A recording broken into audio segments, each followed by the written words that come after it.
Quarterback Teddy Bridgewater is headed to the Saints. Jonathan Newton. The Washington Post, by Adam Kilgore August 29 at 4:16 p.m. The trade of Teddy Bridgewater from the New York Jets to the New Orleans Saints on Wednesday afternoon provided an ample batch of subplots. Just like that, the Jets revealed third overall pick Sam Darnold will open the season as their quarterback, and the Saints took a possible first step in finding Drew Brees' successor. On that basis of that alone, it's a fascinating little trade. But it's most interesting to consider what the deal says about how the Saints view themselves right now, this season, and what lessons they learned from last year. What 2017 showed them, apparently, is this: their roster is good to win the Super Bowl, and they are at least one contending team intent on becoming year's Eagles instead of this year's Packers. The Saints had shown signs they were all in for 2018, in Brees' age 39 season, before Wednesday. During this year's draft, they traded 2 first-round picks, including next year's, to move up and take Marcus Davenport, a coveted pass rusher from Texas San Antonio. The Saints' 2017 season ended with one of the most wrenching losses in league history, a last play, whiffed-tackled-turned-touchdown in the divisional round to Minnesota. They might have been a fluke away from winning the Super Bowl, and they're willing to sacrifice the future to take another run this year. Aaron Rodgers agrees to megadeal with Packers to become NFL's highest-paid player. Bridgewater fits into those short-term plans too. Last year proved how important a figure like Bridgewater can be for a contender.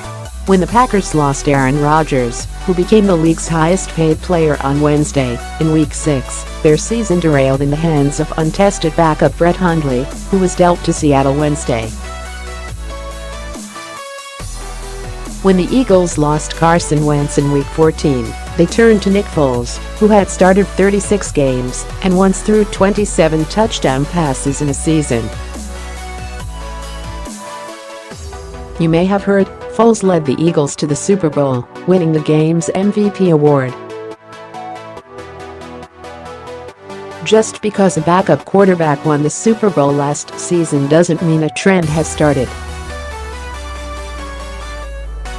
But the fates of the Eagles and Packers last season proved how important a backup quarterback can be, especially to a team in position to win a Super Bowl. The Saints have built their team for 2018, but behind Brees they had only Tom Savage, Taysom Hill and J.T. Barrett, none of whom could be counted on to win games as a starter. Adding Bridgewater, who performed well, ensures one injury won't completely unravel their hopes. The Saints reportedly paid a steep price, sending a third-round pick to the Jets.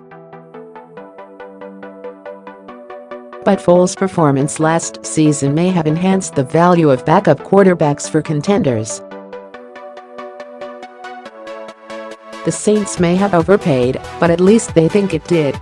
Bridgewater, a former first-rounder noted for his leadership and accuracy, last played meaningful snaps in 2015, when he led the Vikings to an 11-5 record and a playoff appearance. Bridgewater suffered a gruesome leg injury in practice a week before the 2016 season.